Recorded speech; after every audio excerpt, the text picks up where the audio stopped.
All right, here we go. What's up, everybody? Welcome to Track Feedback on Wednesday, the 9th of February. And Min the Universe, if you're watching, I did not see your upload. I'm looking for it.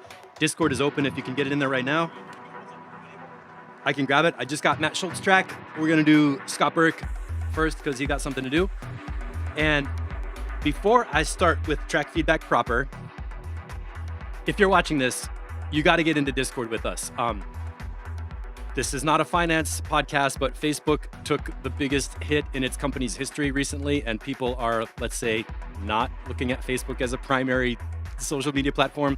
The groups are still active, and we still have a lot of things happening in the group that are useful, but the main part of Mixitecture is not on Facebook anymore. It's on Discord, and you got to get here with us. So what you do is go to discord.com, hit the download button, and get the app for free. It's a program just like Skype or Zoom. It's a communication program that gets set up with channels, threads, people, profiles, chat, all the stuff you can do in a Facebook group. We're doing on Discord with no ads and dark theme. It's focused on music and it's only us and it's awesome. So download Discord and get to the Mixitecture server, which looks like this. If Discord was an airport, the servers would be different gates for different airlines. You can see on the left side, there's like Ableton Live, the Abracadabra server, Mixitecture. You click on the button on the left and you get to the world. It's almost like having your own website inside Discord. And when you join the Mixitecture server, all these top channels are unlocked for free. You can get into our server for free, and that's what I want you to do so you can be part of the communication, the threads, the chats, the hangouts, the info, the workshops. There's general talk. People share some memes. We have a good time, all that kind of stuff. Again, it's just like in the Facebook group, no trolls, keep it positive, keep it focused on music. And when you need some help, you can ask for it. Then there are some locked channels down below, which come with the paid subscription for the Track Feedback crew. And the really special thing about these is you can get your own thread when you post a piece of music. You put it in there, tag Track Feedback crew, and you share your link. And then all the comments are specifically for your piece of music. So when you want to find a comment from 3 days ago or 3 weeks ago, you don't have to go to Facebook and try to scroll 5 miles down the feed. All your comments are right there, focused on your track with your name and title.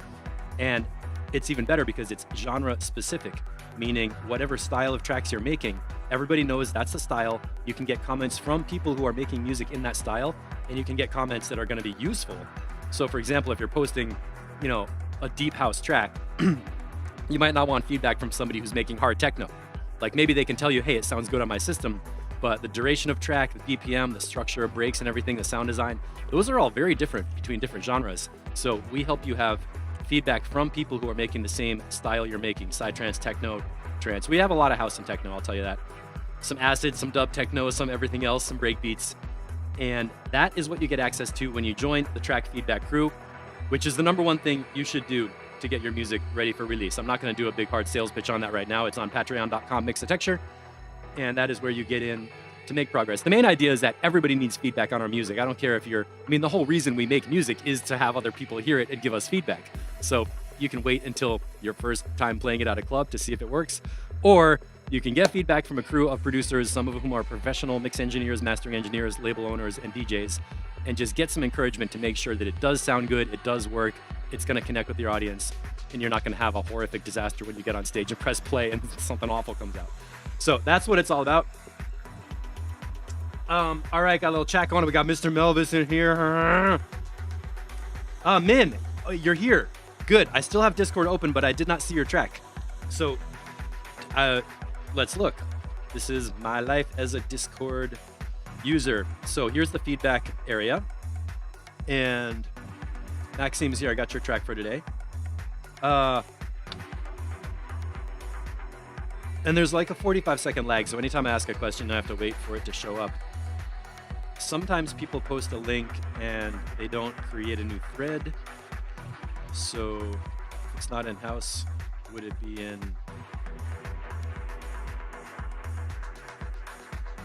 techno? Bouncing now, we'll add shortly. Okay, unfortunately, I have to close Discord to keep the stream from glitching out and to make it focused. So what you could do is send me a message on SoundCloud to the Mixitecture, SoundCloud Mixitecture account. Or if you post it in Discord and somebody can ping me on SoundCloud, I'll get to it from there. Right now, I'm gonna close Discord, and we do have a bunch of tracks for today. This is one that the intro music here is something that Mindbender and I have been working on, and I'll play that at the end again for a technical review.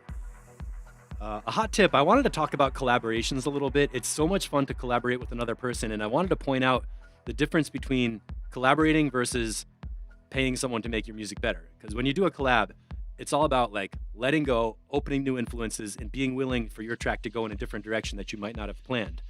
If I create my own track and I know how I want it to sound, I could hire a mix engineer, I could hire a mastering engineer, and at that point I can tell them, I'm paying you for a service, I want it to sound like this, please make it sound like my reference tracks.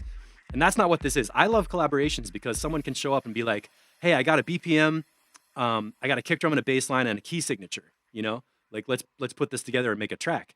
And then the other person can be like, oh yeah, here's a whole bunch of ideas, I'm gonna give you some ideas. And then it comes back to the first person and they're like, okay, I'm gonna chop off this, this, and this, put it together on top of the skeleton, give it back. And it's like a back and forth process where you really let go of your original ideas. And the whole concept of like ownership of the track or who's gonna make money or whose name on it, it's not about that at all. It's about like letting the track take on a life of its own. And the thing that I was thinking about that I thought was really valuable was when you wanna start a collaboration, define your BPM and your key signature and possibly the genre first. Was that what it was? BPM, key signature, possibly genre, at least to have a skeleton of like where you think your audience is going to be. And at that point you can let go of it and allow it to take on a life of its own. So, but we're not going to talk about that first. We're going to listen to Love and Rockets mix from Scott, who did a more detailed mix down, I think. And let's see if that bass line bridge section changed a little bit. What are you guys talking about? Okay, here we go.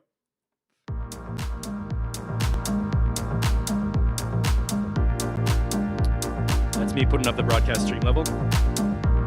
And as always, thanks for hanging out, everybody. I'm so happy to see you here. Right off, that's a lot of drum reverb. Let's wait and see what happens. It feels like the drums are a little far away. The reverb is a little bit high or loud.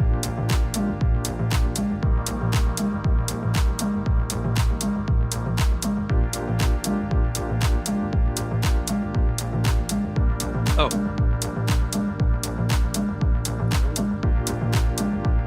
Oh my God.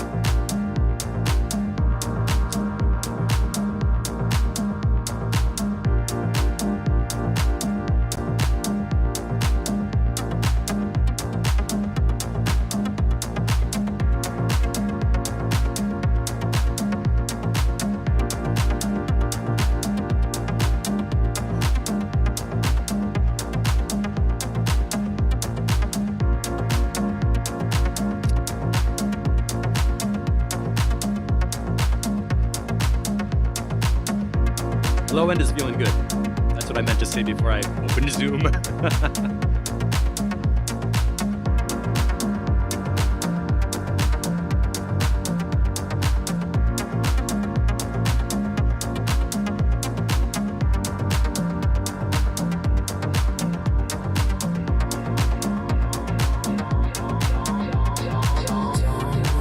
That delay sweep is cool.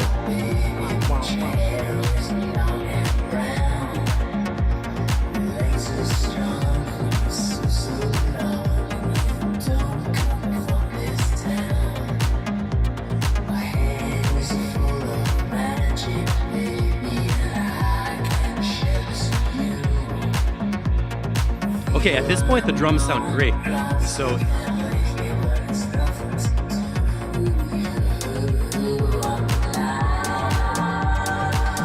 at the intro, possibly just dry up the drum reverb a little bit and wait till more elements are in before we hear the full drum reverb, because right now it sounds good. Shepherds, what's up?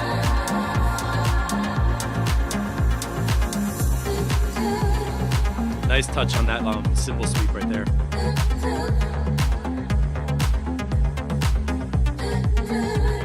That vocal is really good right here, that helps.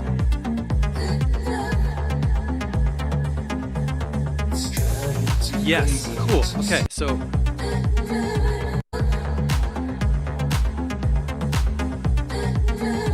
cutting out the claps right there and having it be like a little bit of a mini breakdown.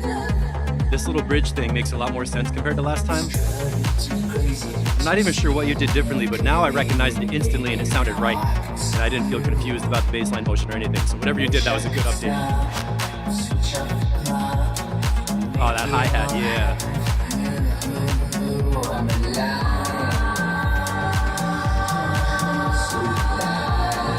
Vocal presentation is great. The background vocals and everything coming in.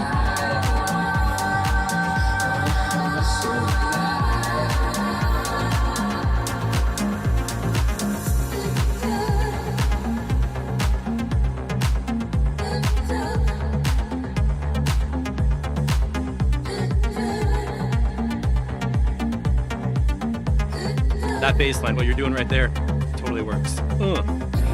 See, I knew it was coming right there. The indicators are in place, so I feel the flow moving.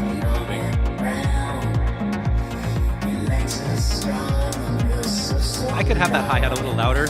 That might be the SoundCloud top end cut, which we can see. I'm not gonna say I can hear 17K, but I want a little more hi-hat. Like that.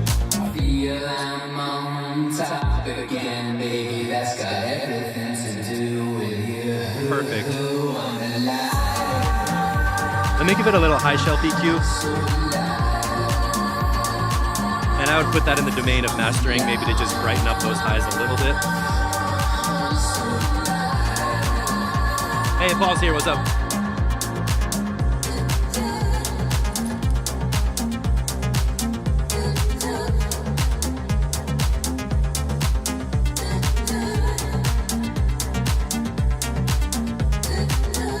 I like the ARP synth. I didn't say that yet, but the way it's bouncing around back here.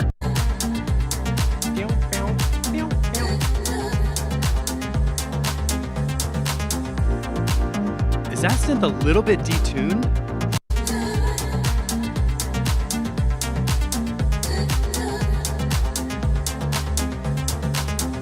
That stereo image bouncing synth feels like it's just a little bit detuned, so it's like Morton, yeah, that's a Love and Rockets vocal that Scott's playing with. And right here, this is like where I would loop this part. Just right here is a good groove.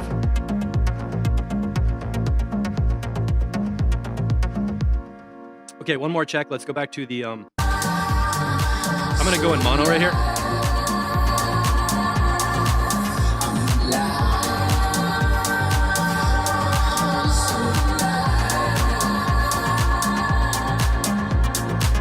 Check our stereo image and back to stereo. That's pretty straight. Even when the vocals are in this, imager doesn't go very wide.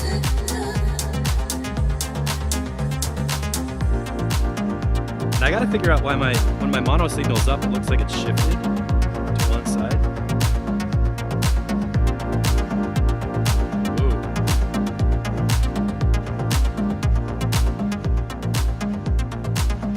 There's a slight variation in my left-right broadcast send somewhere. Matt Schultz, I agree. I would say this is done, but now that we got our ears in the vibe.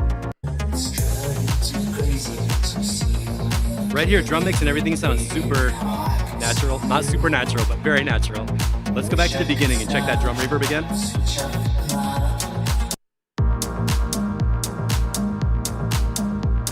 Yeah, this intro should have less drum reverb. Just because it's super obvious and it should be like a little more dry. So you might have to automate the reverb in the arrangement somewhere. And this groove is so cool. Just this part with these little chords and the kick and the hi-hat could be a whole track with, you know, like tech house beats, mix layers coming in and out. Which is cool. And what's really great is the memorable moment out here. Top again, baby, that's got everything to do with you. That's like a very memorable part. Let's look at the low end right in there.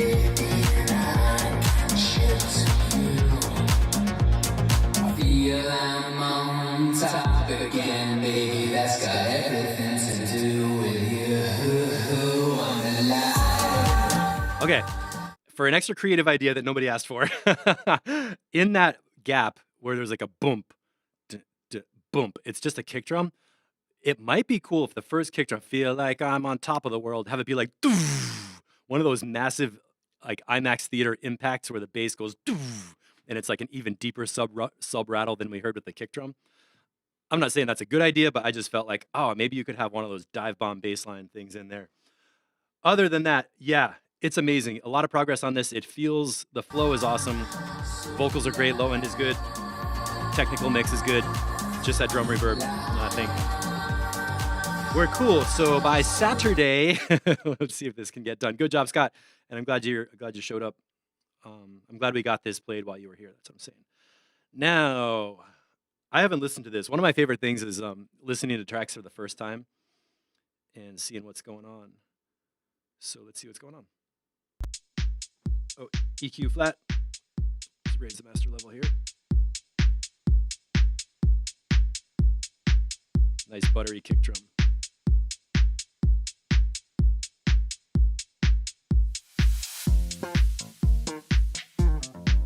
I'm gonna turn this up.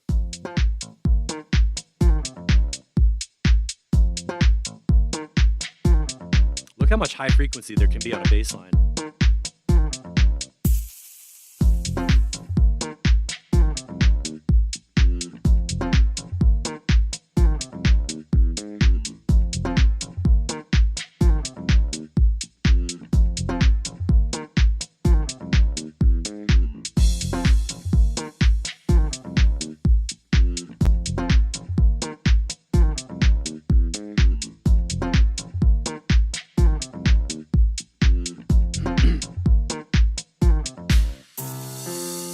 Oh, that's a good break.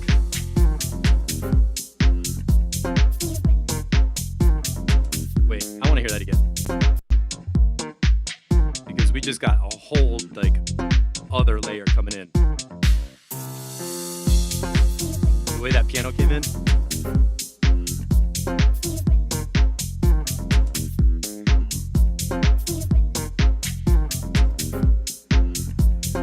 Subtle piano.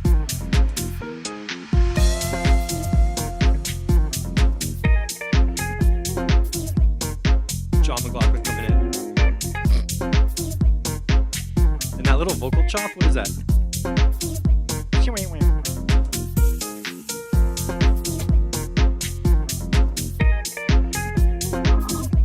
Organ.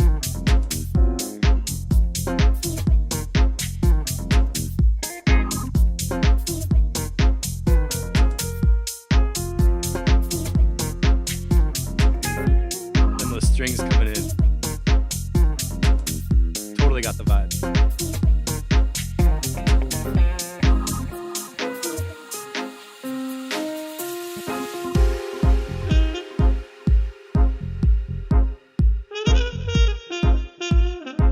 Trumpet.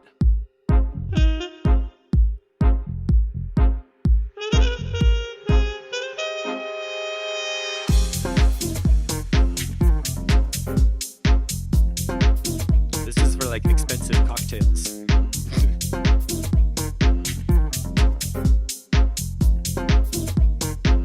I love that piano hit coming on the snare drum beat.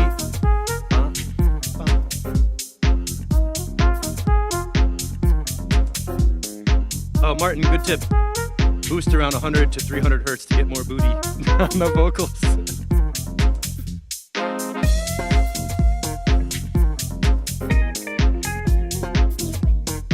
Such a nice touch on that little vocal and the guitar.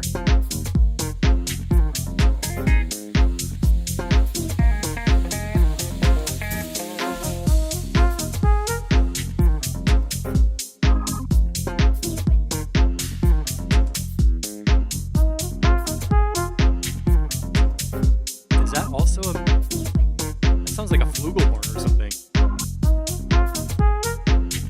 Maybe that's also a trumpet? Sounds a little bit more deep.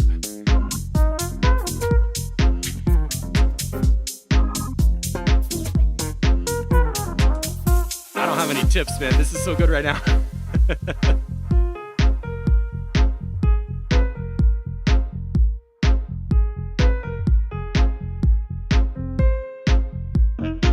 Okay, that sub bass that we hear bouncing up and down between kick drums, I think could come up louder. Just one more time. see it around F sharp or F. I feel that sub could come up compared to the kick drum. Oh, Ian's here, everybody. And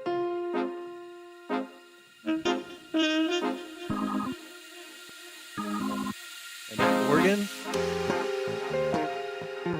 This is like a Laurent Garnier live band concert.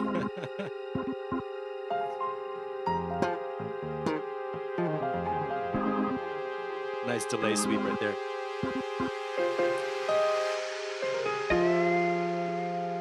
That was a flugelhorn. Nailed it.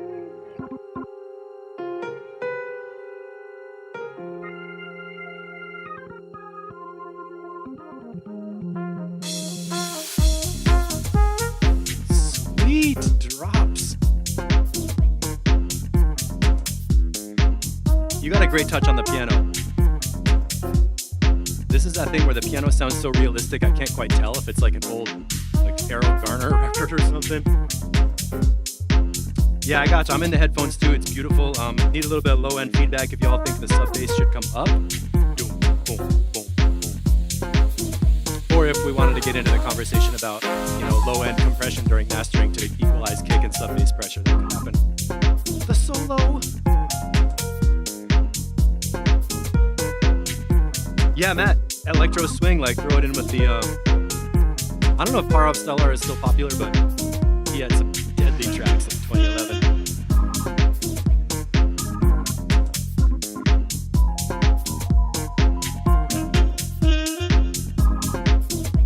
The interlocking little short moments of organ and piano are so good.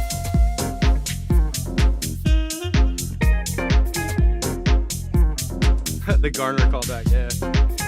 Oh, bass is all good. Morton, thank you. Okay. Coming into the home stretch. That string, I can hear that louder too.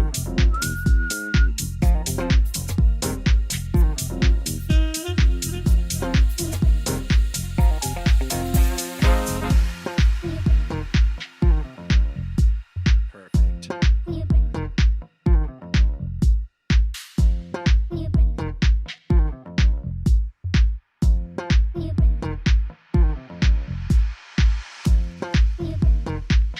Mixing in the new record.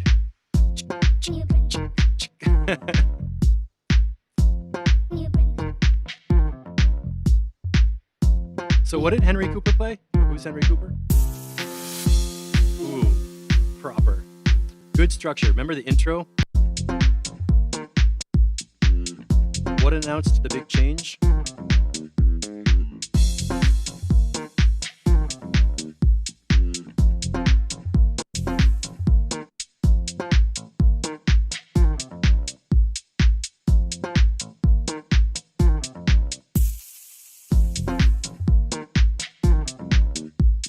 What was that sound where it shifted to remember I said it felt like the track jumped up a whole level? I think it was an upbeat piano chord, right?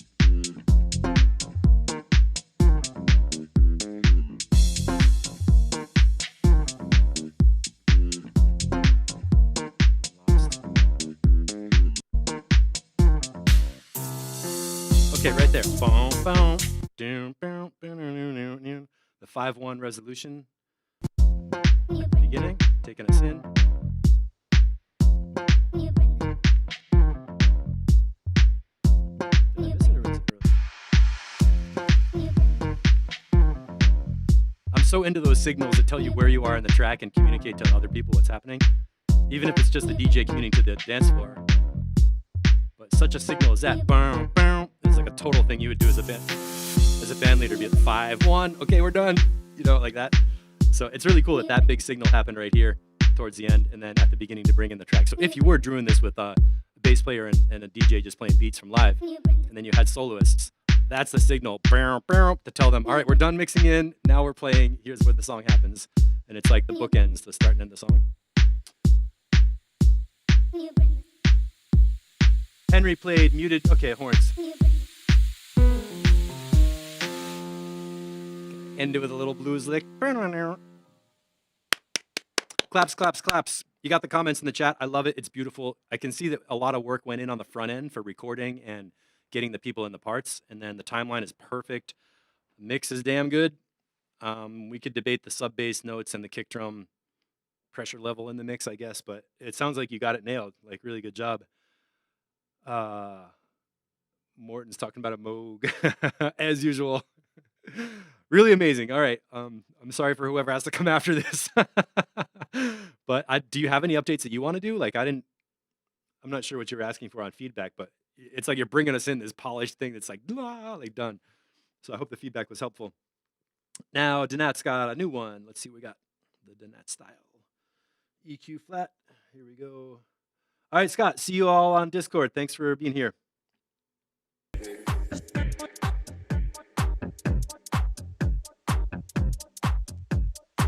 Nasty coming in.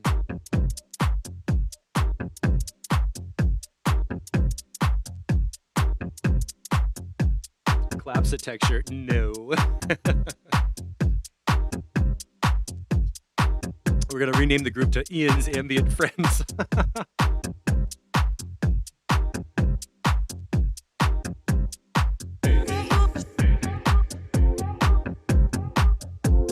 I'm looking at this area from 200 to 500.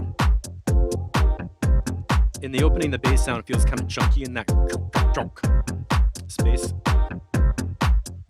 Ben Hunt, cool. We didn't get to your track yet, so you're good. Love the hi-hat work.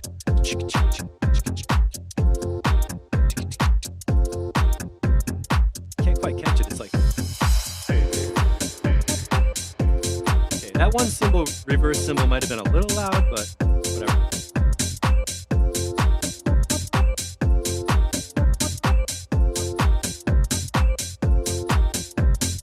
Klapsmul.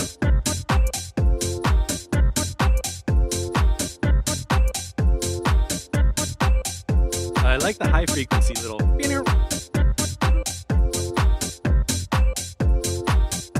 It's your girlfriend's birthday and you're on YouTube with us? Get out of here.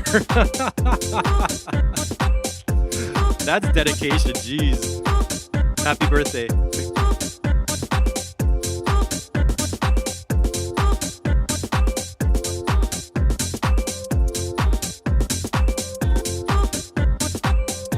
Still feel like we're building up. We're in like kind of the frame section, or like building up the framework of where it's going to be.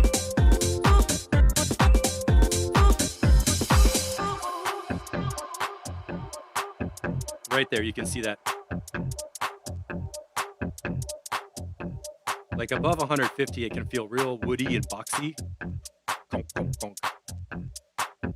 And the bass line has a nice high frequency thing, so I would boost that up from 150 down to find a mid-range, like a tight zone from like, you know,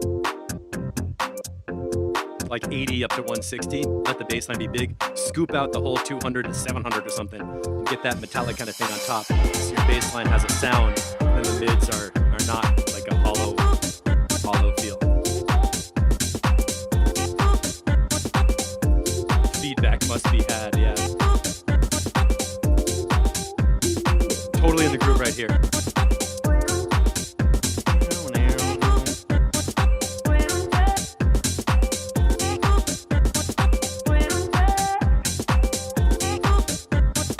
Subtle delay on the vocal.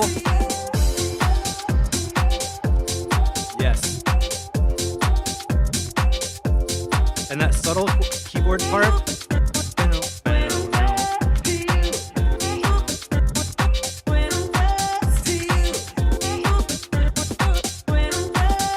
This one's cool because you're using the vocal like a lead melody instrument. Like if you get stuck in your head, you can sing it later. It helps you remember the beat. And it's in the right part of the song for that lead vocal to be really shining on top.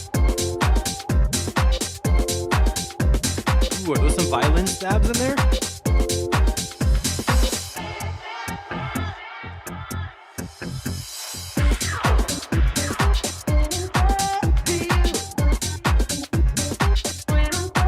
Actually, now I would cut the vocal out. Let's go back. There's like a gap, and now it's like a deep dance break.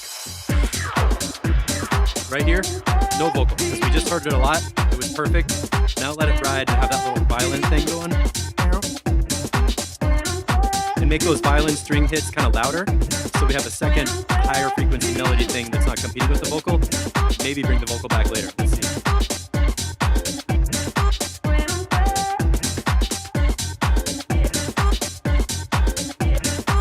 All the little subtle percussion taps are feeling like a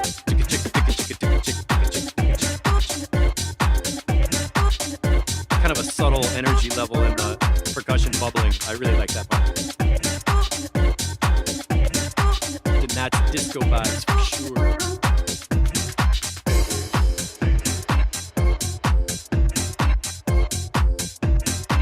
And that, the way the bass line works with the percussion,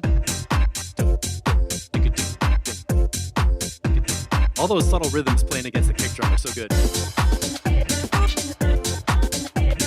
See, here's the right place to bring the vocal back. 450. So from like 345 to 445, that minute, let the vocal be out and just have it be deep.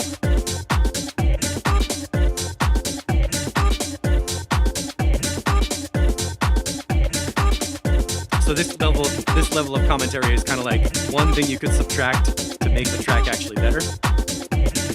And now the vocal's chopped up, it's a different pattern, it's still the same voice, but it's not doing the same thing. So it fits in the song structure as... Yes, and then you release the original loop going into a breakdown. That's exactly how to reference the vocal without overplaying it, you know?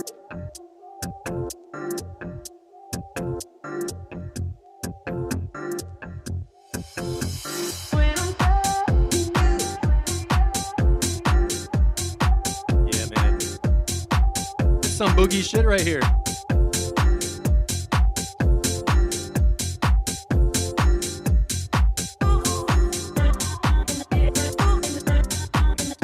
We're almost at 6 minutes and I'm totally in it.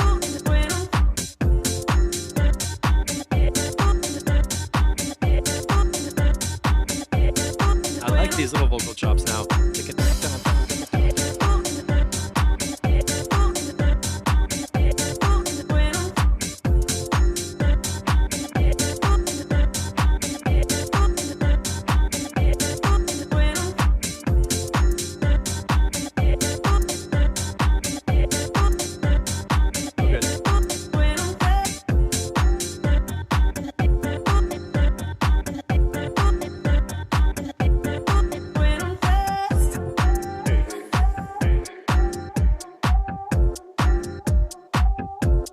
Nice delay effects.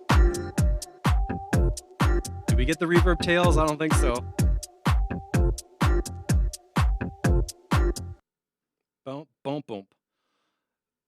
That's about the shortest cutoff you can have. I'm not gonna bust you on that. So Adam, good shit. I think it would be a good improvement at the break from 345 right here. Have that be the last piece of vocal. 348, no vocal, and let the violin stabs. Let those be a little bit louder to hold the melodic center, and then come back here around 445 to bring in the vocal chops with a little different pattern. Or 449. The voice is doing that, so that the minute that's right here, people can go deep in the groove, totally just like, that's when you like lose yourself in the beat. There's some high frequency stuff, but you're not overplaying the vocal because it's so good in this part as a melodic lead instrument. That's enough to get it looping in people's heads. And honestly, that next minute, they're still gonna kind of feel the vocals looping in their mind, you know, but it doesn't have to be there in the audio. Not to get too deep, but just kind of like let that space be just deep. Raw tracks, like just put some salt on top and they'll be good. So Adam, bring that back on Saturday. Just a little bit of vocal edit. If anybody had any mix notes, I'm not sure I read every single note, but the mix sounded really good to me. Had the bouncy vibe, everything's flowing. So let's hear that a little bit later. Let me make sure I grab Min's track. I gotta move my meters that you can't see, but I can see them. Click, click, click. Here is the link. Where is the link? Here is the link. Doink. What is this gonna open? Am I in somebody else's window? I did that before. Okay. Replicant, more human than human. Name that movie. And I wanna put this in the queue. Don't beep at me, dude. We had Ben Hunt, we had Shepard, we got Matt Schultz over there, and then the one and only TJ Waters. So Min was having a chat earlier. I don't want to be like jumping the line, but we were talking about it, and I do want to do feedback on this one. And Alex, we're doing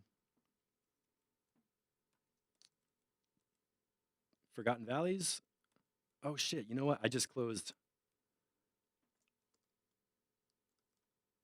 Bionic Man. That's what I didn't want to do. See, I had a feeling that I might have closed somebody else's. So I'm gonna wipe out this one and grab Min's track. And that way, I'm not missing anybody else's music. Right. Okay, let's do Bionic Man, and then we'll do Replicant and see what we got. 10 hours ago, techno, EQ flat, level down. And let's see what we got.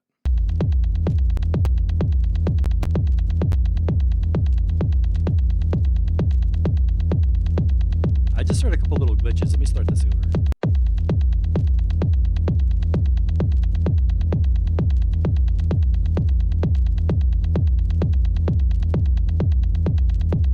Okay.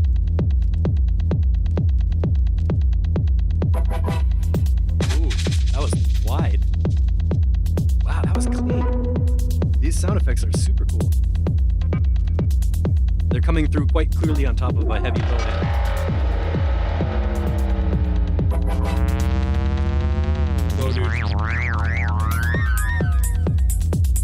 Inside the intestines of a robot being digested.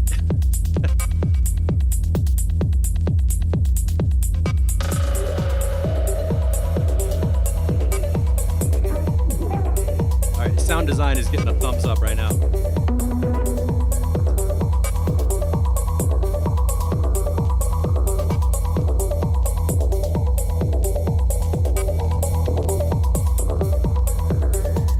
Feels like the low end is good with the kick and the rumble bass, but maybe the mid-range, all the mid-range stuff could be a kind of loud compared to the low end.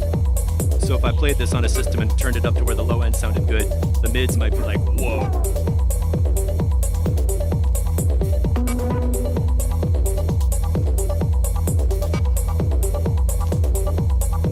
Yeah, the wide FX, man, for sure. Filter sweep.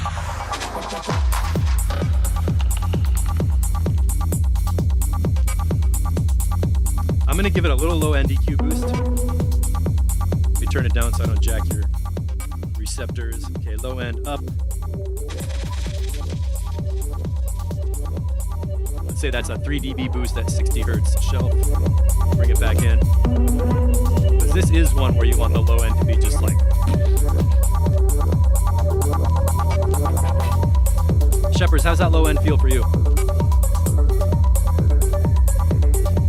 That melody pattern.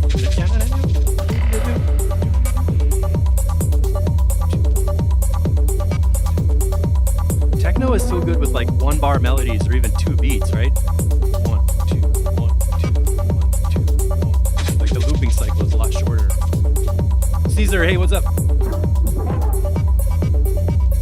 How did you do all these slurps and effects, Alex?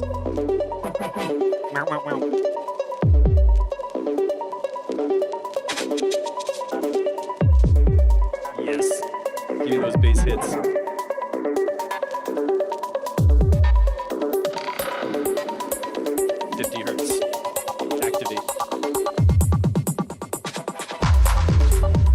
Nice. See, now he's giving it to you.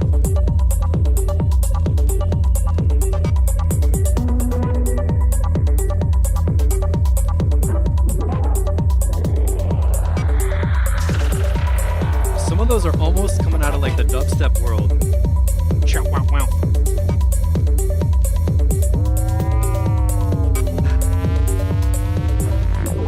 That shit is amazing. Hold on.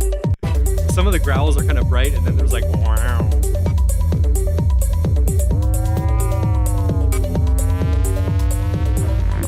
Can you imagine hearing that when that moves through you? Like, wow.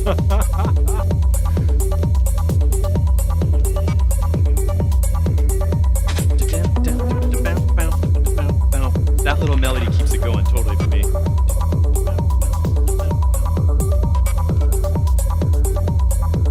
Drum rack percussion, heavily modified.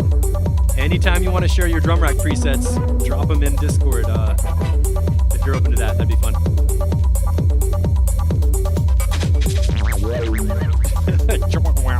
I want to like have a conversation with this track vocally.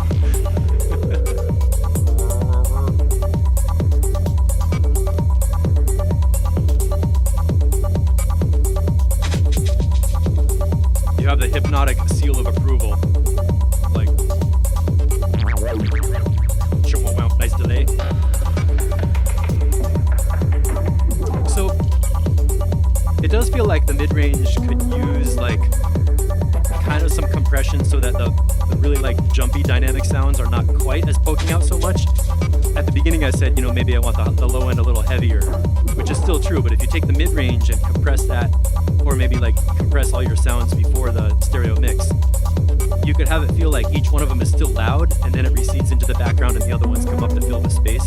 So overall the mid-range will be loud without having like super dynamic spikes coming through. But this is a good place for your mix to be because it is living and dynamic and it's not crushed to death, which is good.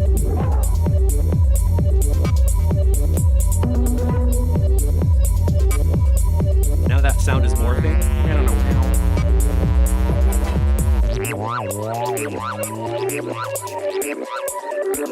What the fuck? We're gonna have to replay that.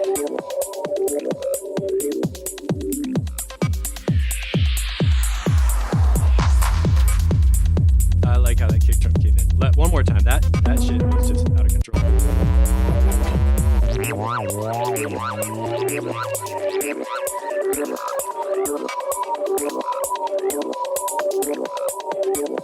Sneaking in the kick.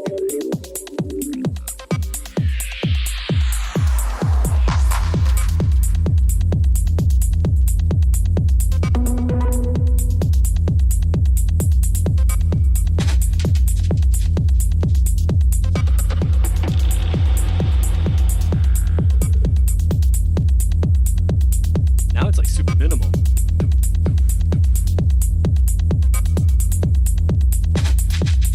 There's a little background layer that's like, which is cool.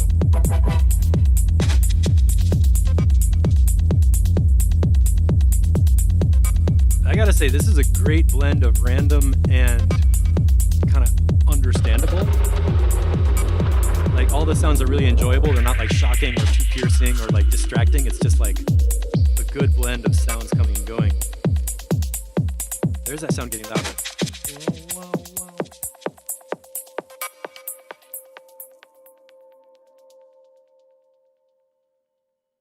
There it was, 522 hertz. One more time on that ending.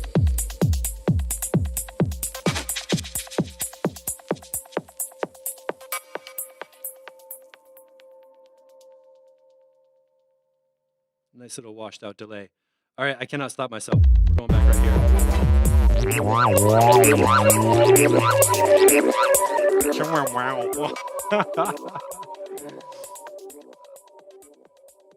Shepherds. Okay, so it took a bit too long for the repeating synth to change or get some variation.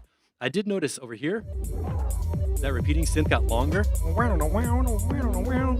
Back here it was like.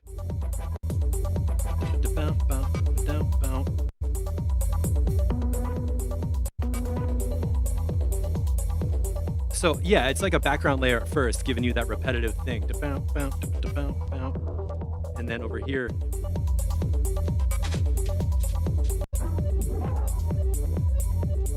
So maybe what you could do is go through this and like every 32 bars, open up the release time on that sound, filter it a little bit, and use it to lead into a breakdown moment or a change moment. Like here. Like lengthen it up and morph it before the kick drum cuts out. Right where that double bump is. You had some feedback about making them more scarce with the glitches. I don't think I need less of them. They were all good. They're entertaining. It wasn't distracting, because sometimes you hear tracks where it sounds like somebody's like randomly just pressing buttons on the shit, and it's like, dude, that's too much. And I didn't get that feeling, because they're like well presented in the mix. There's a strong foundation holding the center of the track, and the things that come and go are like, they're not just like, they're not too repetitive, they're not too much random, they're not distracting texture. So I think it was pretty well done. I mean, it is a busy track, you know, but that could be like just how it is, you know. Good tips from Matt. Resonance, ride cymbal, yeah, it could be louder. Min, good question. We all want to know how these glitches manifested themselves into our universe.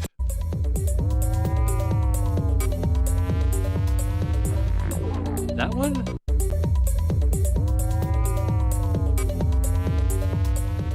You know what that reminds me of? Don't laugh. I've been watching these reels on Instagram about people talking to their huskies, the dog, the husky, and they ask him, do you want to go outside? And the dog's like, and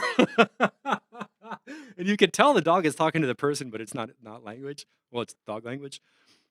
That's what that synth made me feel like. All right, so Alex, you got some good tips, and I really enjoyed a lot of that. So, if you deleted like 50% of them already, that's probably a good idea. Maybe you might want to take all the glitch group and put it into a stereo group. I'm not sure how it originates, but put it into one stereo group and get another glue compressor at 4:1 ratio and just kind of compress them all so they're less of a dynamic upwards peak, not to squish them down in the mix, but like raise up the quieter part of them and just control the peaks a bit so that overall we hear the glitches as a group coming through the mix and they're not totally like shockingly loud. And that might make the low end feel consistently heavy. A well-placed ride works wonders on the floor. Yeah. DJ Waters, car test approval. Yeah, so, but Alex, that's like 95% done. I mean, that's totally playable already. Really enjoyable. And a good vibe. I don't know. I got like a sense of humor from that. Some techno is super dark, but that one is like, the quality of the sounds, it was like almost funny. Not like laughing at it funny, but funny like, I don't know, like their characters talking or something. Right on, right on. Okay, next up, something coming from Min, and this is in the progressive house, nearby melodic techno, but let's let the music speak for itself after I reset my EQs. Smart, smart, smart. Music, music, music. Okay, I'm pushing up the level. It feels like a pre-master mix. And I didn't see notes on this, so raw first half of the track. Okay, 4 minutes. Okay. So this is pretty new, basically, right?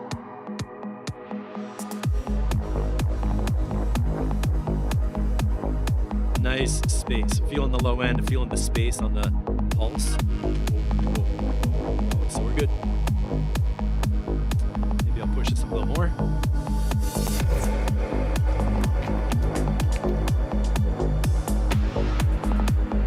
Nice reverb. I can't wait for this clap to come in, like a snare clap or something.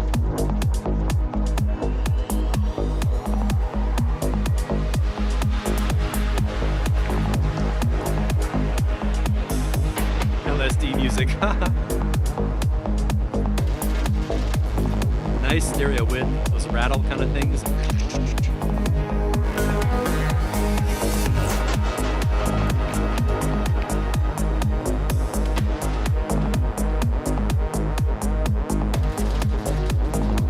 I could see this working on a big audience, really drawing people in, like we're coming up to something massive. Sneaking in that synth.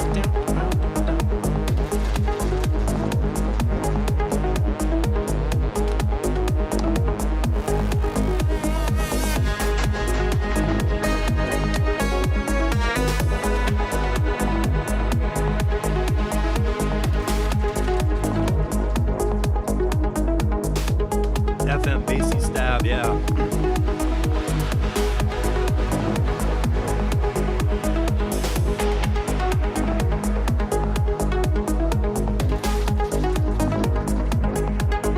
I can see how this is the first half because it feels like it's going to be an 8-minute track.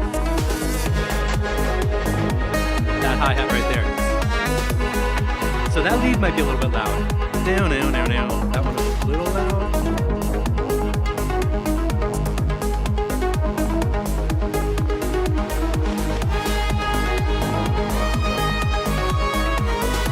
Great technique. Shift the melody up an octave and repeat it. Sounds probably more interesting. Nice long tail on that lead sound.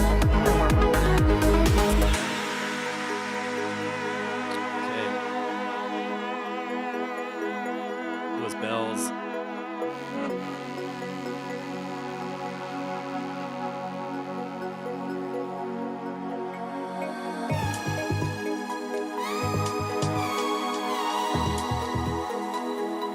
So we have a melodic theme.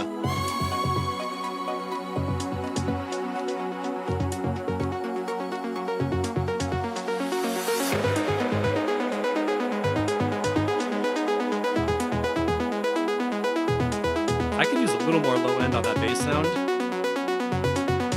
Like that 90 hertz bump should be bigger than the ones in the mids.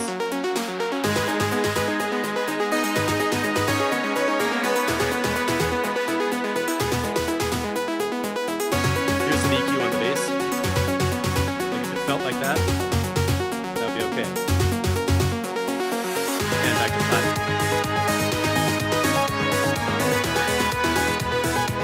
Now that theme is stacking up.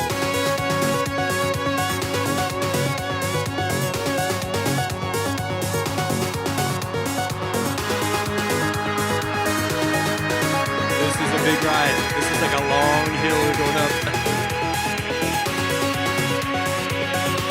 Those snare taps could be louder.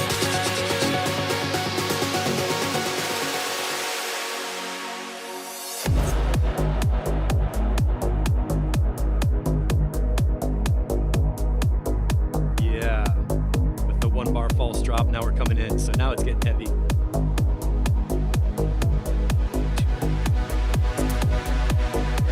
Are we gonna get that snap coming in later?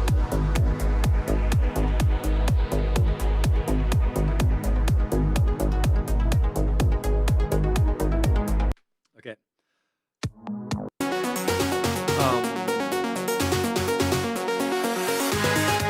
So right here, the snares,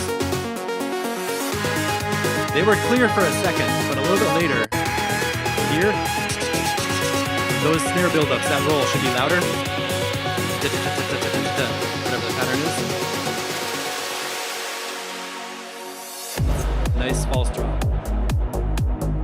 And in this part, I know it's totally raw, but a little sooner, like from now, I think it would totally be just amazing to come in with the clap or the snare. Right here.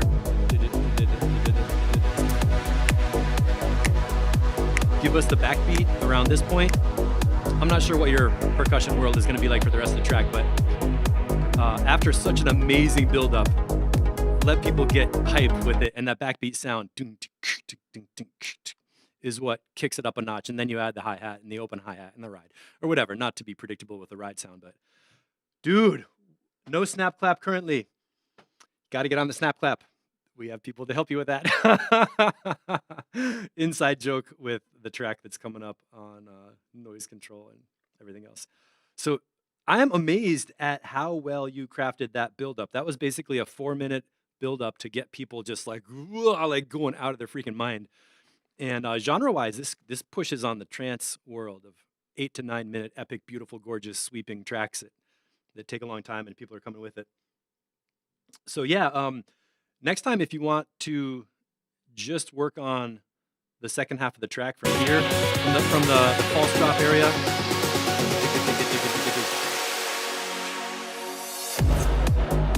and clip out like 3 or 4 minutes of what happens after this part, share it on Saturday. Or you could share the whole thing and we could just jump in at this part. We don't need to really talk about the mix quite yet.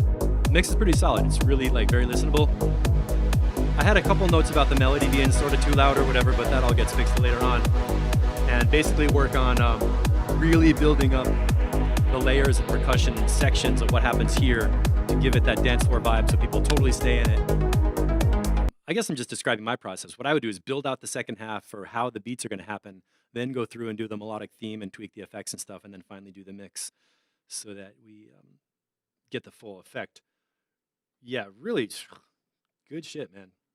It feels like you're putting a lot of detail into the kind of emotional signals of like how it builds up and the things we go through. All this. Instantly at the very beginning, people were like, wow, atmosphere and good sound. And kind kind of sweeping, teasing the melody.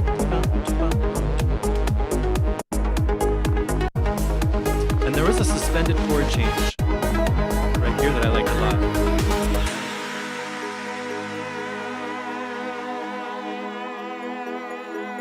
Those little bells. Coming up next, this chord. 245 down. Such a nice harmonic resolution. So, okay, bring that back for Saturday. Let's keep moving. It's 1 o'clock. 1 o'clock. Chunk. I hate stopping the track. That's the problem. It's kind of an issue for me in my life. Okay, EQ flat and master down so I don't blast your head. Ben Hunt, what do we got?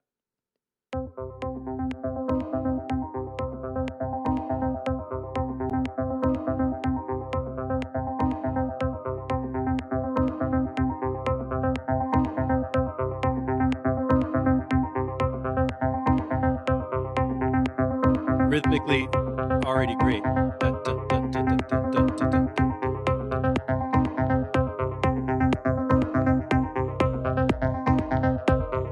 Coming with the low end, yeah.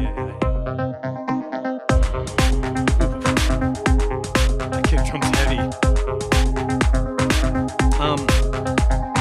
Snare is a little bit papery or a little too loud. It's like that could come down a little bit.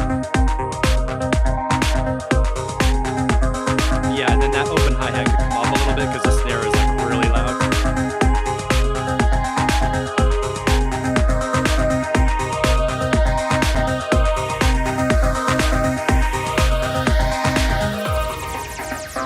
Oh, sus4, yeah, it was a suspended chord, yeah. It adds such a nice feel. It's almost like a harmonic choir effect.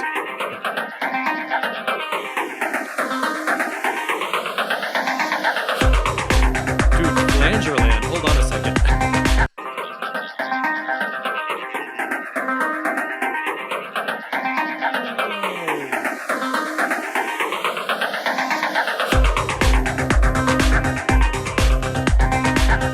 That was a cool build-up. I don't think we've heard such a flanger build-up before in a while. That was cool. One thing I'm feeling is that the whole overall mix is kind of mid-rangey, so I'm going to go on the board, sweep around, and just do some EQ. There's boost in the mid-range.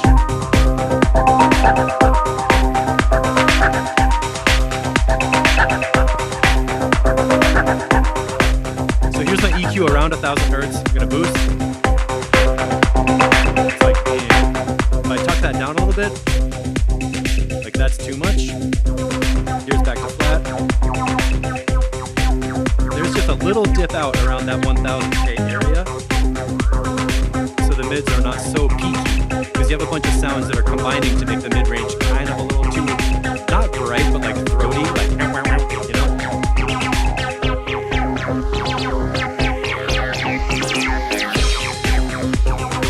We just had a resonant squeak moment.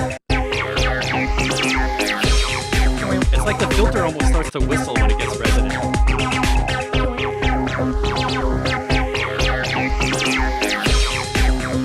It dipped up around 6,000, 7,000, gets a little too much. That's a mixed detail for later.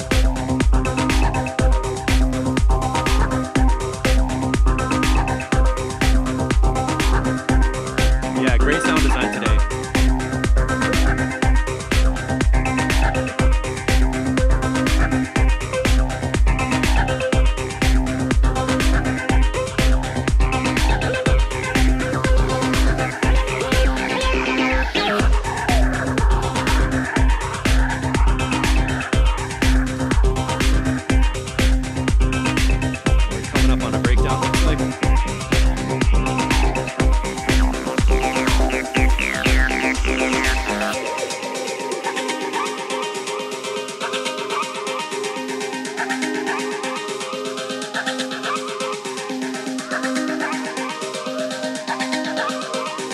Is that a snare drum thing already happening?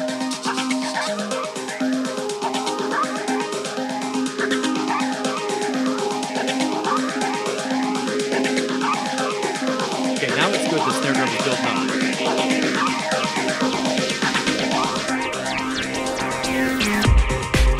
I'm gonna change make a couple little tips on what I would change with that. When the breakdown happened, there was a little echo of percussion that was like that I thought was really cool. I wanted it to stop.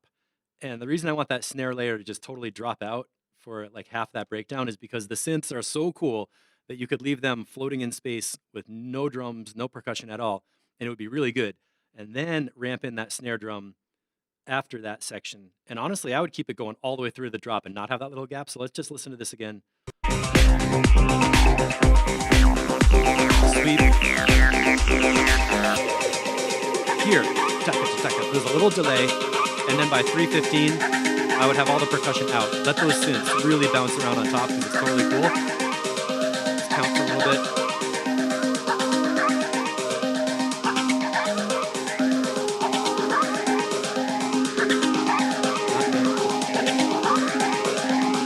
Here, 3:32, start ramping in the snare.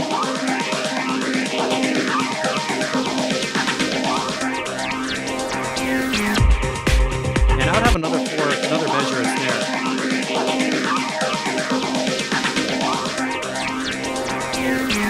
The last bar of the build-up, I would keep the snare and have it go and speed up even more and get even louder.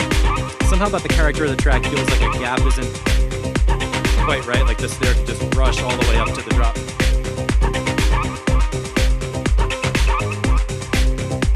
Oh, Caesar, that's a great comment.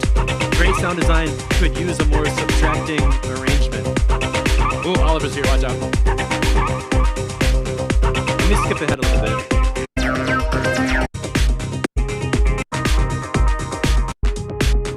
Like this? I was hoping it would get empty like this. Let's check this out. Kick drum, bass line, more minimal synth layers. Let us groove with that bass.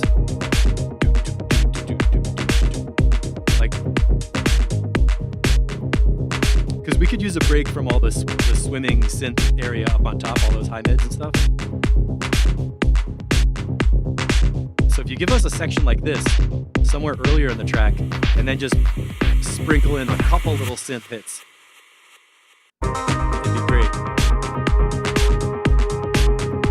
Really, like, it opens up right here and kind of gets more like, you get a break from all the fast, high frequency stuff. You can go deep with that.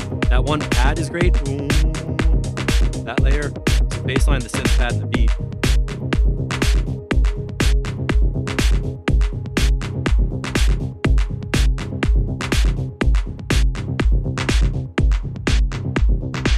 Filter down, good, good, good.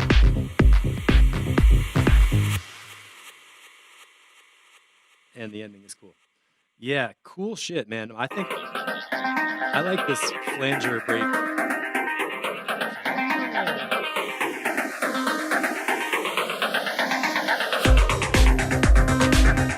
It was like, cool. So Ben, that's a couple notes for you. Cool tune. How is this still raw? Bring that back on Saturday with a couple of pretty minor tweaks, and mainly, I think the biggest thing you could do to make this track better is subtractive. So at the main breakdown, subtract out the snare drum build for like the first half of the breakdown, and that would be awesome because those synths are great. And then sometime after the drop, subtract out some of the arpeggiator layers, or maybe figure if you have like 3 layers of synths, like do one at a time. So there's always a synth layer happening, but they're not the same thickness of all of them in the same texture. So that like at the ending where we have this bass and drums period, it feels like there's a little bit more of that empty low end vibe where we focus on the groove and there's only just one little synth thing happening on top. Mix is pretty damn tight. It's sounding good. Definitely you're making a lot of improvement on what your first versions are sounding like compared to a couple months ago. Uh-oh, it's time for the Sheppers. Tasty delay. Do we have any other new folks today? I don't think so. Sheppers, Matt Schultz, DJ Waters, and then the Mindbender track. So let's just have a little bit of a listen. EQ flat. Sheppers coming with the beats. Yeah, Ben, you're welcome. Good, good. I'm glad you made it for feedback. Play, dude. Oh, yeah. Smacking.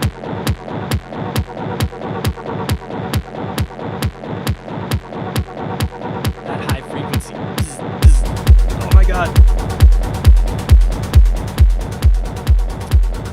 Sorry if I'm clipping the broadcast. All right. There, turn my headphones up. Yeah, brace for impact. Let's hear how that low end comes in again.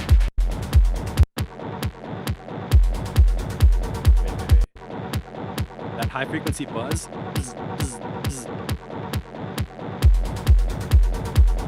So heavy.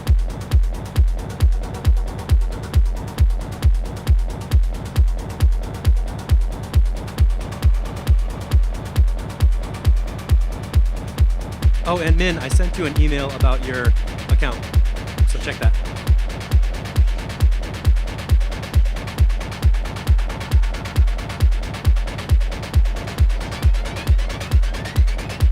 What was that?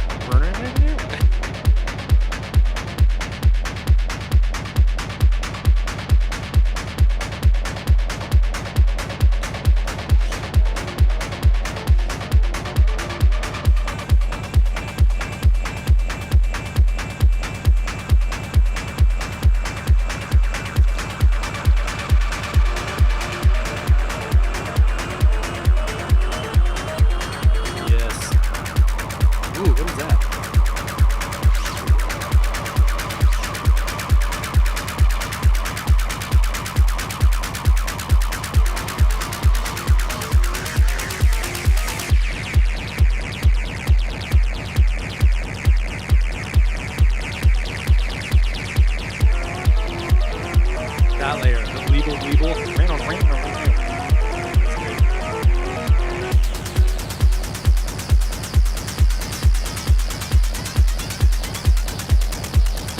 That little sweep.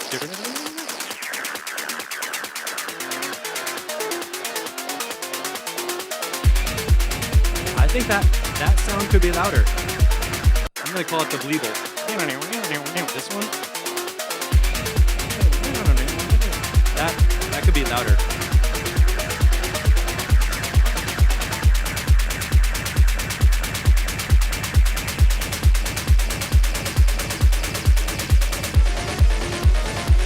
Yeah, right here.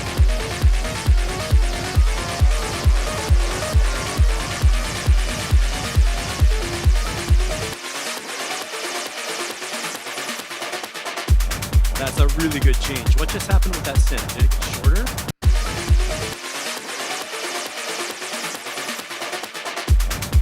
Kind of dried up a little bit. Low end is super clean, just that kick. It gets louder. Okay, good.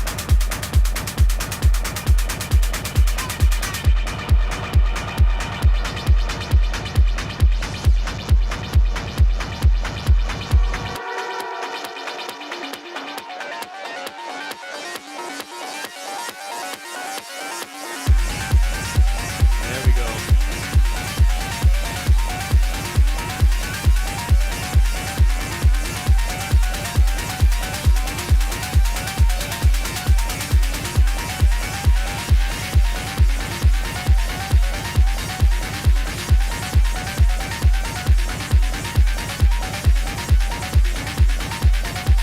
And I can still feel that high frequency thing on the kick. It's like, which I like a lot.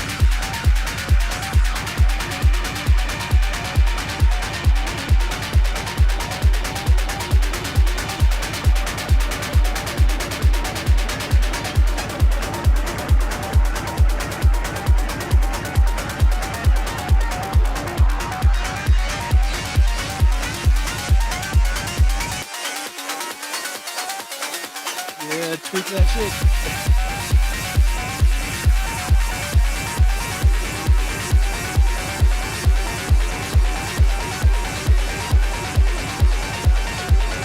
I'm gonna go back to my mid-range EQ here.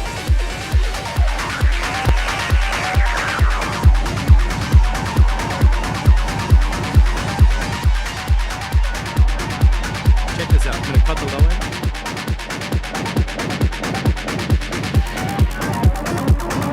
So what I'm doing right now is I cut the low end out and I'm boosting the low mids.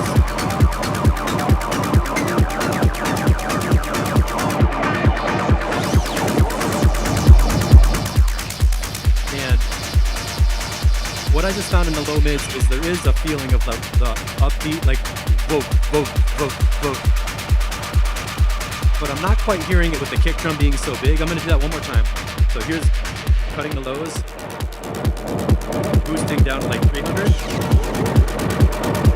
Whoa, whoa, whoa, whoa, right?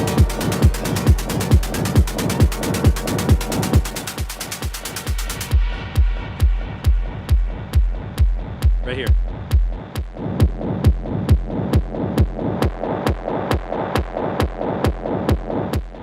So, as beautiful as the kick drum is, that whole low mid pulse of the upbeat going to vuv, vuv, vuv, vuv is so good, and that's not quite coming through. The whole first part of the track, I thought it was just like one kick going doof, doof, doof. And I was a little surprised there wasn't more rumble, and now it makes sense that other layer, whatever that is. Yeah, we hear it at the beginning. Somehow I think that could be more defined throughout the whole track. So when we get into here, you can hear it, but if you could grow that a little bit more in volume, or like you'll have to play around with EQ and find the frequency where that comes through in the mix, like below 500, not the muddy frequency, but somewhere like in the 300s, to really have it be like zzz, zzz, zzz. You know what I'm trying to say, to get the upwards pulse where the kick is like, the kick is down and then that bass thing is coming up. That would go really well. Especially because the drums are...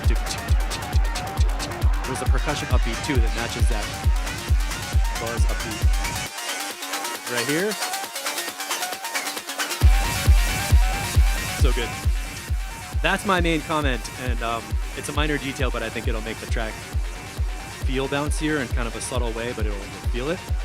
Let me know what you think, and if anybody else feels that or understands like or how you're hearing it on your system, because I'm in headphones, so I did some extreme EQ to pull out that frequency.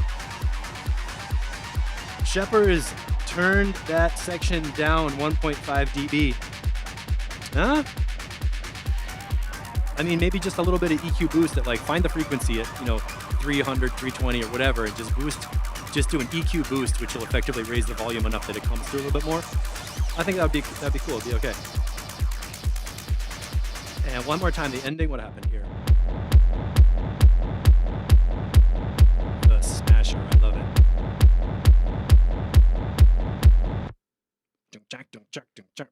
Totally, and that's gonna be done soon, and you're kicking ass with your production. You got a release coming out. Is it called Contrail? Is that the name of the EP, or is that a track on the EP on Thorium? With the release date that should be coming up soon. And thank you everybody for tagging me and letting me know about your new releases. I want to know anytime anybody is releasing a track, an EP, a video, a mix set, or even possibly a live set or a show, whatever you're putting out there is shareable content. Tag me, email me, let me know so I can help you promote and share it. I am backed up on all the things I want to post and share, but I got them, I got the links, they're going to get promoted. And my favorite thing is hearing music that people put out. And remember, when other people give you feedback and you make a release that's published, they're going to be excited because they hear your updates and you're part of it. So everybody in the crew, it's like, it's a win for all of us when someone gets a new release. That's the really fun part. Shepherds, yeah, it's great. I mean, Shepherds, your tracks are another one where I'm like, I think I can help, but they're coming out so heavy and good that I don't even know if you need a lot of help on them. But okay, let's move on. 124 techno-ish from the Matchlets. EQ flat. Let's see what we got. Deep. That's me on the broadcast level raising it. Oh my God, that bass.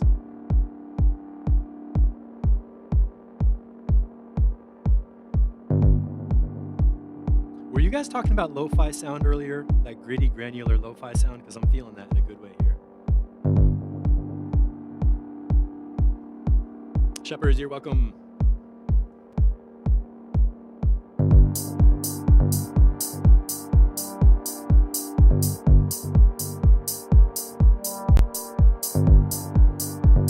That hi-hat's a little bit metallic. You could even filter it up higher, get rid of some of the 5K and have it be more like wispy, like not the brassy, bright sound.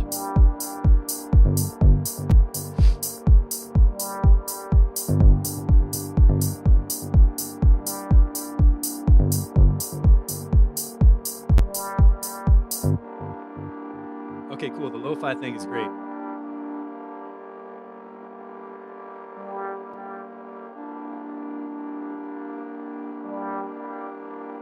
I like the echo on there. Yes. Totally, that bass tone is amazing. Of all the people in the world, putting delay on bass is almost never a good idea, but Matt, the way you're doing it right here is the way to do it. Like most people, if they say they want delay on the bass, I'm just like, no, you don't. But this is how to do it to make the bass line have a delay that sounds awesome.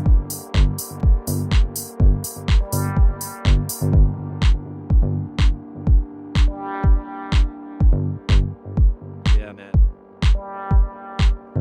Call and response with the bass and lead. That's awesome. That lo-fi background is kind of, oh yeah, percussion. This is working, man. Shepard, I think you wrote that comment about 16th hats right before the shaker came in, probably.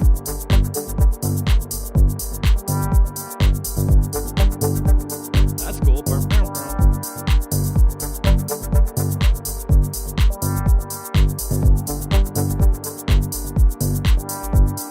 Look at that clap coming right here.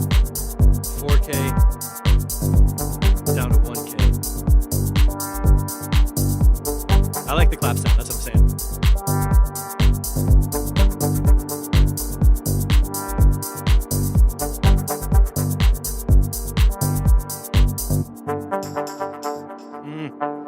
Don't hit the tambourine yet. We need space.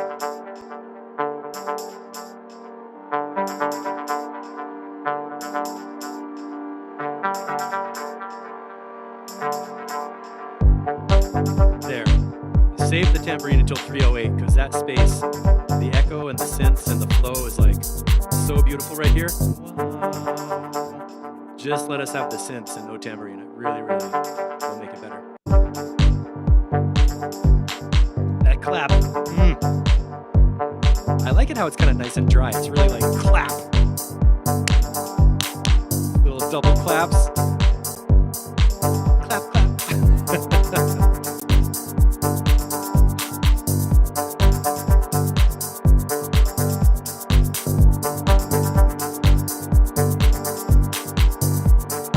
Total groover.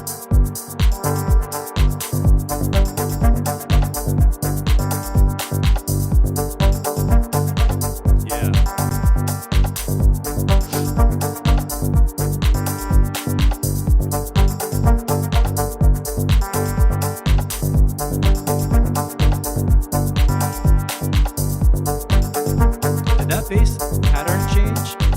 It feels like the bass got busier rhythm. Coming in on triplets. Whatever's happening, that midsection, the bass got really good.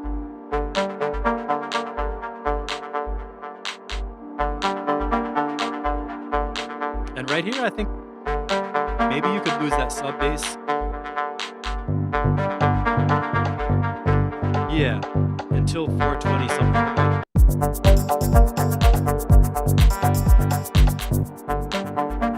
409, no sub.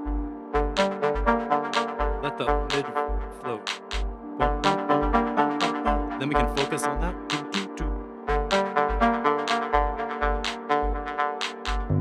424, then the sub can come back in. Or, no, actually, because the bass line comes in, I'd keep the sub out until the kick comes back. Now we can focus on the bass. Boom, boom, boom.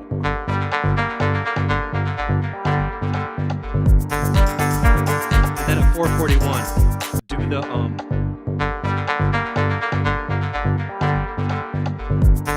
right before 440, there's like a whoop coming into the kick drum. So that whole section, let the sub bass be out because you don't need it. Everything else sounds great. You go for that breakdown section, it goes empty space with synths plus bass line, and then like a whoop where the kick and sub come in together, and it's gonna feel deep as shit.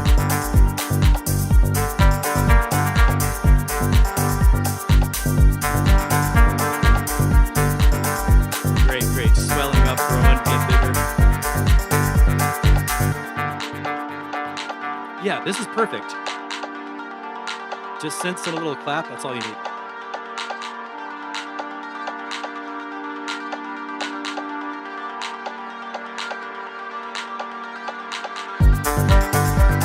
Yeah, just like that.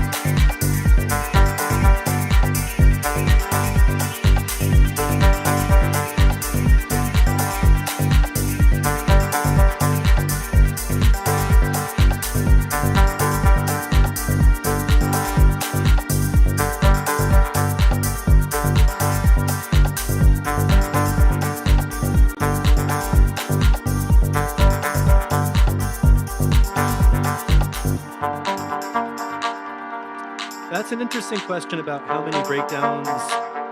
Should there be more breakdowns or not? I mean, there's a lot of gaps in breakdowns, but the breakdowns are not too long. So for a 7-minute track, I think I would rather have like more breakdowns with short sections of beats that are interesting rather than like a 3-minute chunk of just like a brick wall like of nonstop with no breakdowns. It seems to fit the style, that's what I'm saying. Like the pacing of the track fits the vibe. Yeah, this ARP is great right here. Perfect. And taking it home.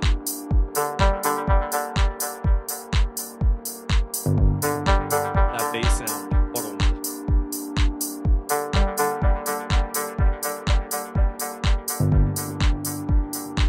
Yeah, I like how you made the delay feedback longer on that last ARP.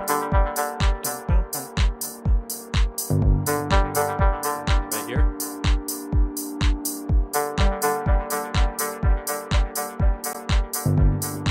I would keep that delay going even longer.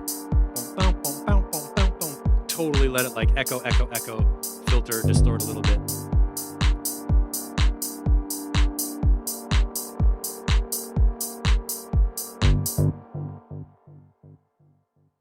And same thing, just for ear candy, at the very end, that last bass delay, jack the feedback up all the way and see what happens.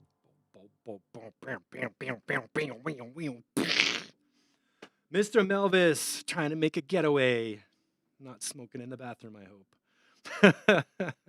That's a high school joke from the U.S. school system. I mean, I guess everybody smokes in the bathroom, but particularly it was like an issue in like our schools.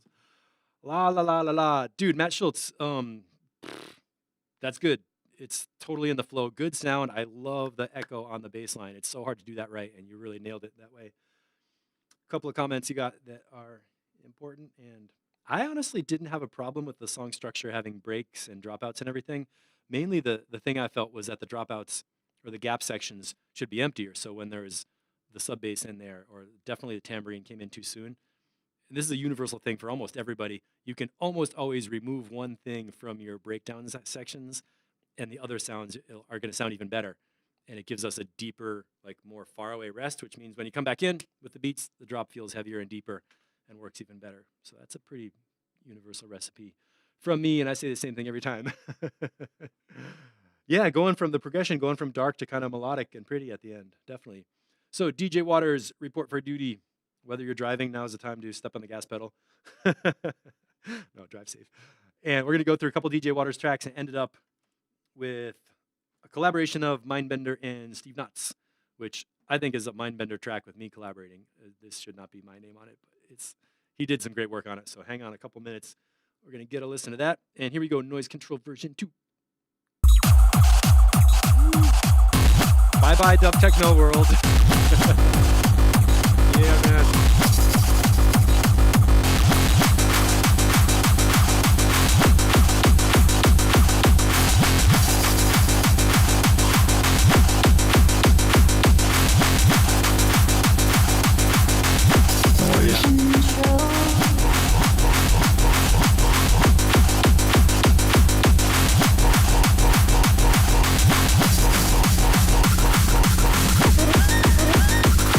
Good, got that melody.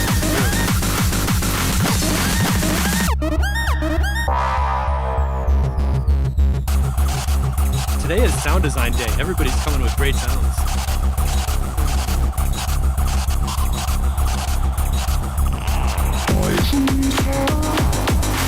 Awesome, I can hear noise, I can hear control. The words make sense and they come through on top of the beat. Yeah, man, this used to be called gabber. There's other words for it now, like hardcore or Frenchcore, speedcore. kind of subtleties in the high BPM.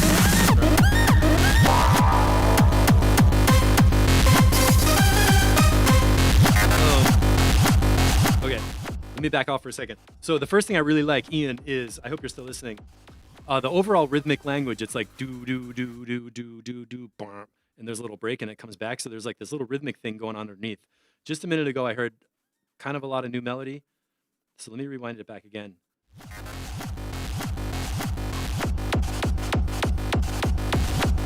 Where was that different kick drum?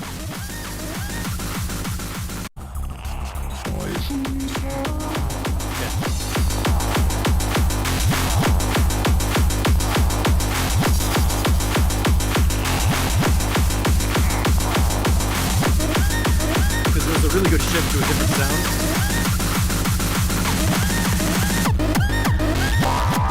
Nice. That part, that melody was like too extra for me.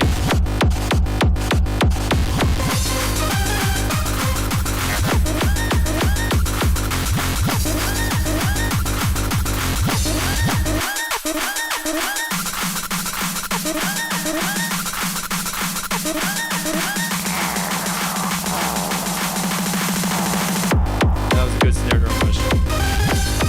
All right, Alex, thanks for hanging out. See you on Saturday.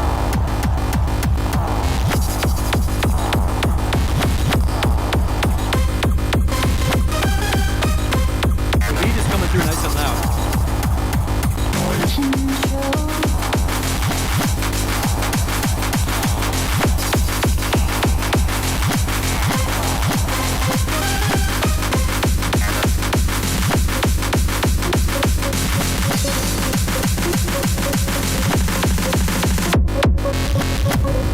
I like how that snare drum build up goes into a big clean kick drum.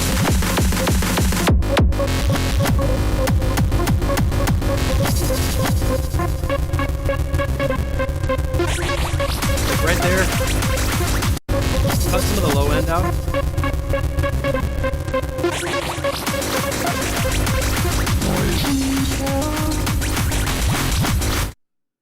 I find it a little hard to give comments on top of this because it just takes my mind away. Like, same as last track. When there's a gap, get the low frequency subs out of there so we just have the highs, and then it kicks back in again. So one more time, the gap I'm talking about was after the snare drum build up.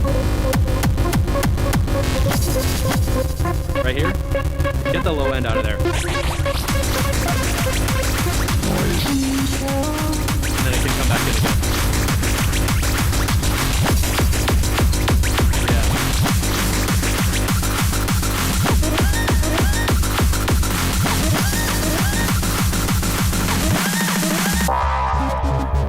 Awesome. All the squeaky stuff on top is super good. This almost subsonic low end right here.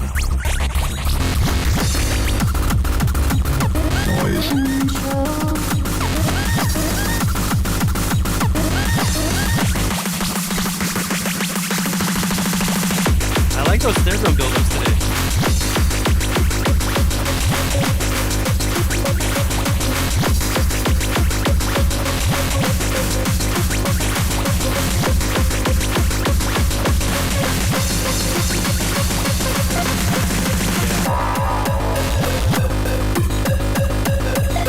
That melody is good right here.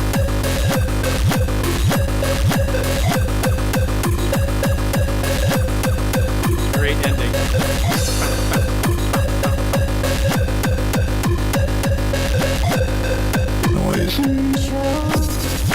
Yeah. That's how you end it. Cool, man. So, cranking out. Just the whole frequency range is so full and thick. I love that part. How that kick drum got different. But watch out in your breakdowns for sub frequencies, because the stuff that's below 40 hertz is going to eat up a ton of energy, and you don't always need it there.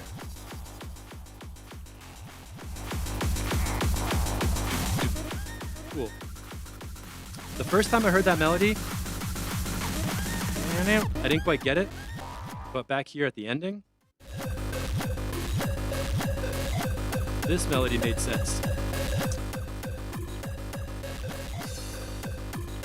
A lot going on down there, yeah. And is that a brand new track? No, it is.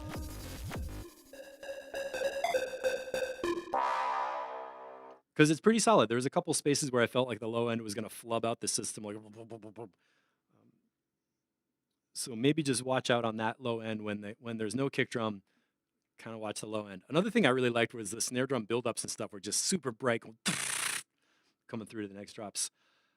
In mastering, maybe the mid-range could come down a little bit. There were a few spots where I felt like I was getting kind of overloaded with that like sort of like the crunchy buzzy part. But that could be a mastering decision where universal advice, use reference tracks from the same genre and listen to them with somebody else's ears to get an opinion on that. The balloon sounds. But great, let's go on to the next one and see what happens with hardcore control.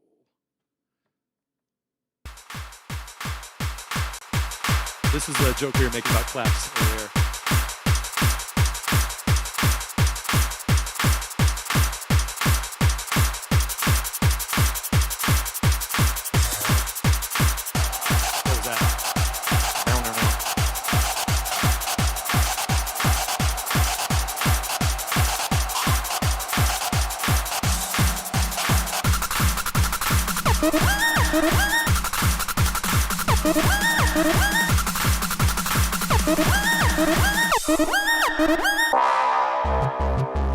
Hardcore. There we go. This is a different version of the same thing. I'm not sure if we're going to be two different tracks here or what.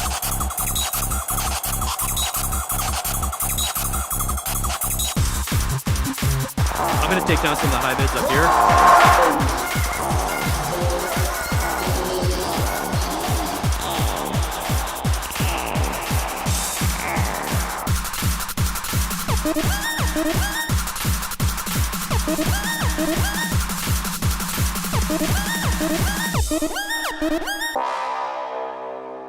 Hardcore.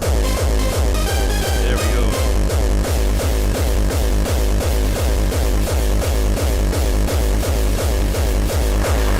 That's the buzzer part. I take down that frequency.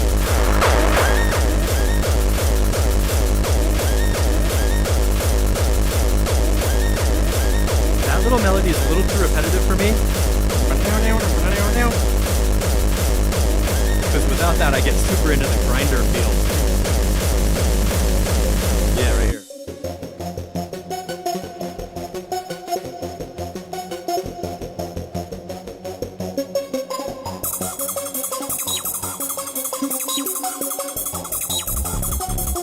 It feels like, I think I pulled out two versions of the same tune. I'm not sure which one is going to be the one.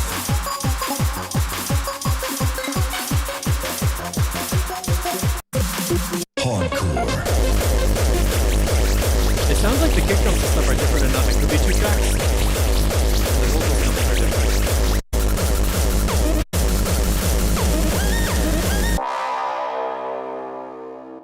Cool. So Ian, I'm sorry if I'm not up to date on what you want to do with these. Both of them sound like they could.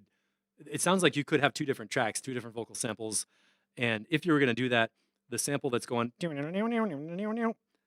I think that should only be in one of the tracks and not in both, because that exact sound is what made me think, oh, we have the same track in two different versions.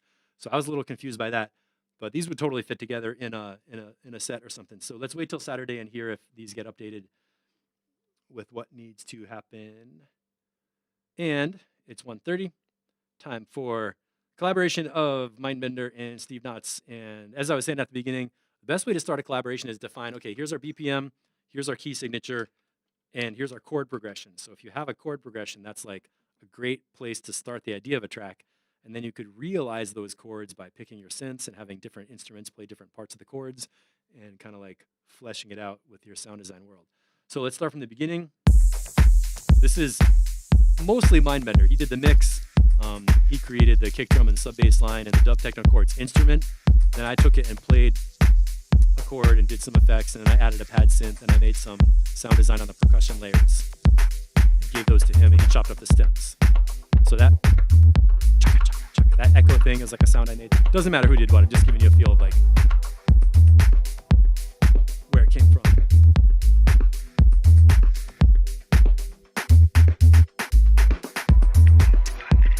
think that sub bass could come down a little bit. I mean, the kick is beautiful, but the sub is so big. I played this in the car, and that sub bass was like overtaking it. So I'm open to, I want to hear other people's opinions. I think the sub bass could be a little lower in the mix.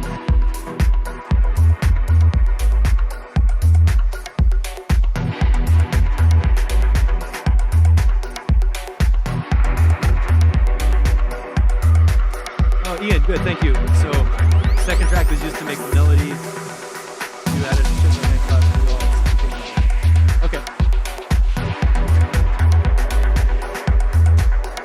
First track is the one you're working on, all right. Matt Schultz, as far as I know, it's just E minor, E, G, and B.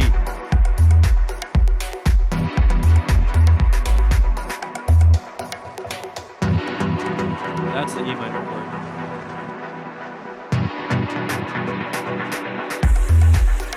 And this is all Morton with the effects and everything, which I love. It's so atmospheric.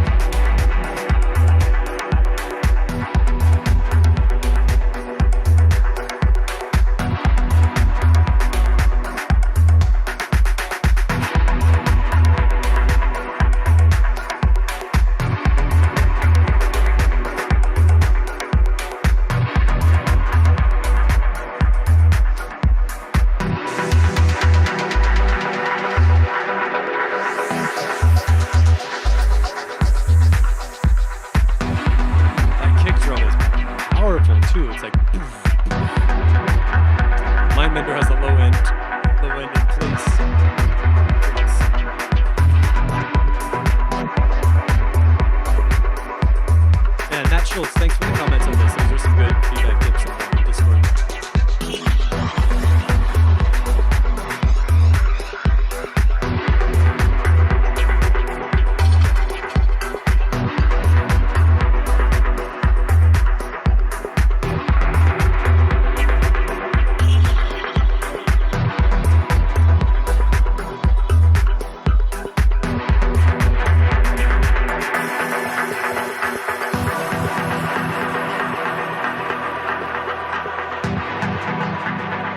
Okay, so Matt's saying the whole kick and sub are too big.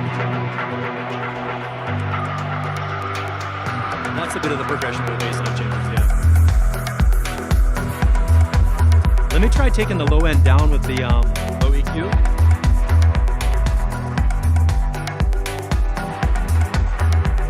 Just a bit, like -3 or so, which I normally never do, but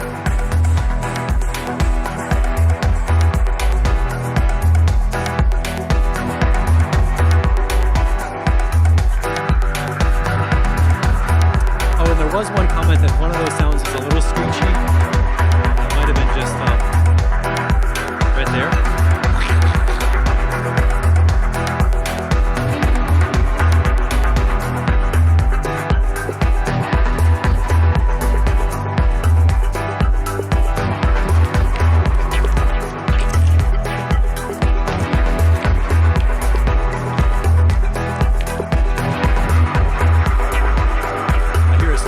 Coming in. And panning. That's good.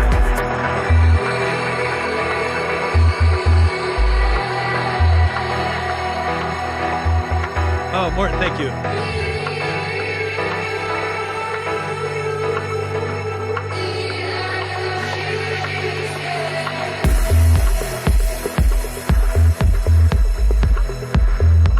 I like the vocal a lot. What would happen if we had a hint of the vocals earlier? Like one of those little just in a little breakdown, like a little hint of it, tease it, and then bring it in later, maybe. Oh, and Matt, thanks for the reference tracks. Definitely that's going to help.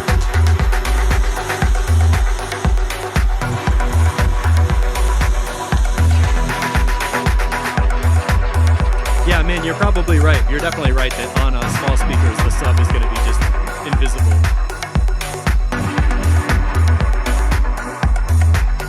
I like it right here. Sub, kick, the violin line, the beats, and the vocal.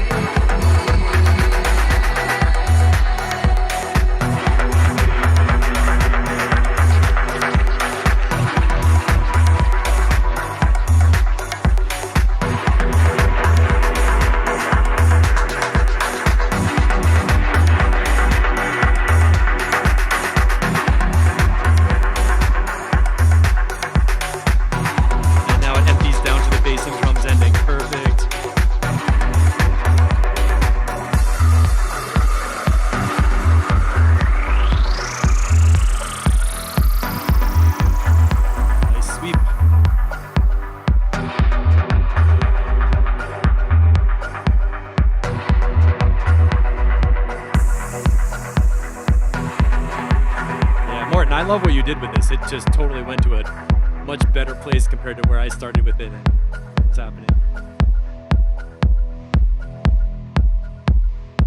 See a notch EQ at 1.5.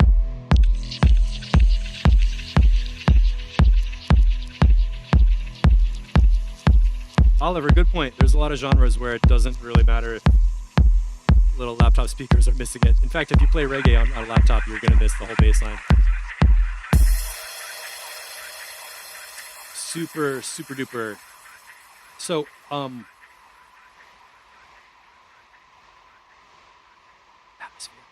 a question I have, format-wise, what do you think would happen if this vocal, right? We didn't hear the vocal at all until like 4 minutes. What would happen if this little vocal thing, let's hear where it comes in. Na, na, na.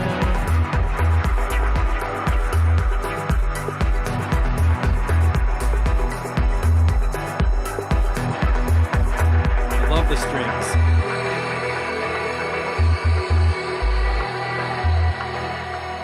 Okay, so just that much of it.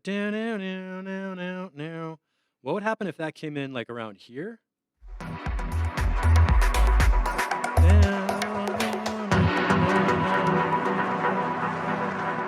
Could you maybe tease it in that section as a hint that there's gonna be something, but then not play it? And then again right here.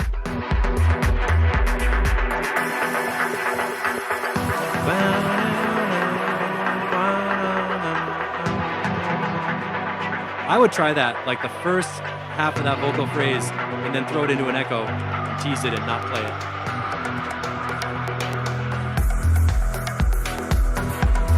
Perhaps, because in general, when there's a really cool vocal, I think we were talking about this with Ben last week or 2 weeks ago, that when it's like 2/3 of the way through before you even hear that vocal sample, it's almost like too late, because it's so good I wanted to hear a little bit of it earlier. So that's my opinion. I think it would be nice to hear a little bit of the vocal before. Then what's happening with the piano here is so cool.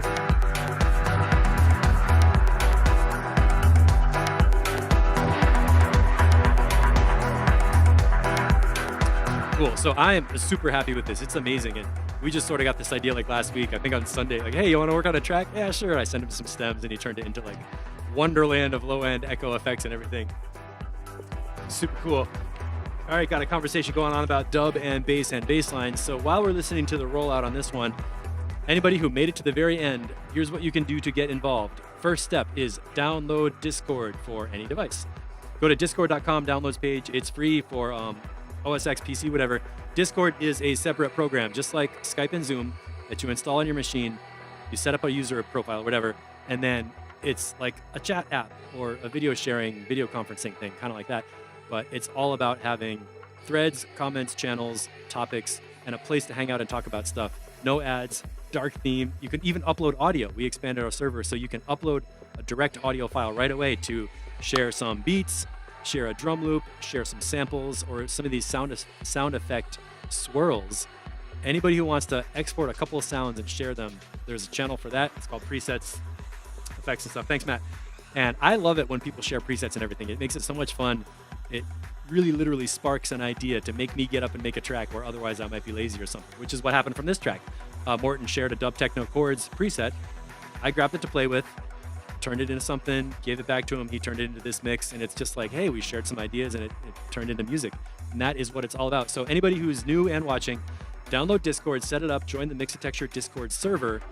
You can do all that for free and get into the vibe of what we're doing and see how people are talking and communicating and how active it is. And then when you're ready to get some professional help with your music, you can sign up and join the Track Feedback crew, which is only $25 a month. And for the level of help you're going to get from doing this, it's absolutely worth it. It's going to save you so much time. And as we all know, we do not have unlimited time. It is a finite thing, and you are going to run out.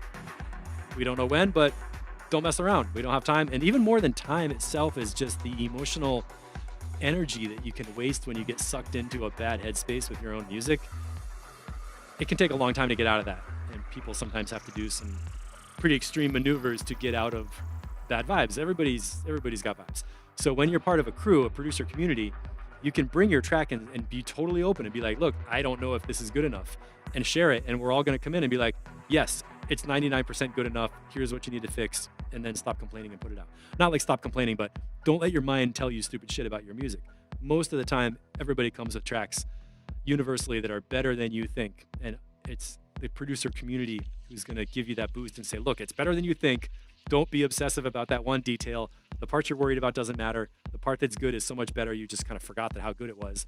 So let's get it done from 85% to 100% so you can put it out. And it's going to be awesome. That's what the community is all about, is getting you over that hump of self-criticism and helping you understand what your music sounds like to other people who never heard it before. And they're going to think it's awesome. So don't worry if you're a beginner. You don't have to be like some famous published person or whatever to be in the crew.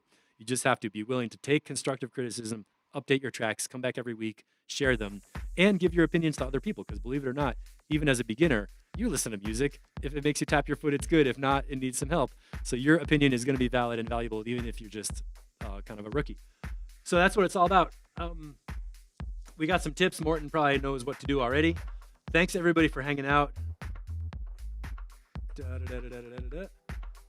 And it's 1:45. So we'll be back on Friday for another episode of Production Tips. I haven't decided exactly what I'm going to show, but it might be some DJ Waters kick drum stuff or something else. I've been super busy in the last month. I don't know if I told you all. I started a tech support job with the Mixotexture members site, courses.mixotexture.com. Haha, little promo. This is where I host all my online courses and hands-on session lessons that are a unique format of learning from Inside Live. But for anybody who doesn't know, you can sign up for free presets and get some drum racks and effects racks and instruments and bass sounds to play with. And as for my new activities, this is all hosted on a platform. I didn't code the platform, and I've been with them since 2018 as a power user. So the company Member Vault asked me to come in as tech support and help other people learn how to use the program or solve problems. And one of my favorite things about it is part of my job is user interface. So I'm literally getting paid to log in and break the platform and tell them what's wrong. So if somebody's trying to, sometimes people try to upload like a 10 gig video and I have to be like, hi, we're not a video hosting platform, believe it or not. You got to use Vimeo or whatever. So anyway, that's keeping me busy, but it's also giving me a lot more focus to block out, like, here's my tech time, here's my studio time, here's my Discord time. Nothing else has to happen, really. And I'm really psyched about that. Yeah, great session, everybody. Thank you so much for being here. Holy crap, the sound design coming out of you people is crazy. Alex B, Ben Hunt is doing some crazy shit. Shepherd's, as always, swirling around the bees and the bleebles. Matt Schultz with great atmospheric styles. And Min, I can't wait to hear your track. I think it's going to be 9 minutes, and it's going to be like you're going to need your own private island to play it on for 5,000 people. Yeah, Matt Schultz, it's great to see you back in more often, too. We missed you when you were on your December hibernation or whatever it was. So that's going to do it for me. I'm going to go, I got some other fish to fry, so I'm going to fry my fish. Thank you so much, everybody. Catch up with you on Friday or Saturday. Caesar, crank out some tracks, man. Let's see something. See you on Saturday. See you on Friday. And if you have any questions, steve@mixotexture.com. That's going to do it. Peace.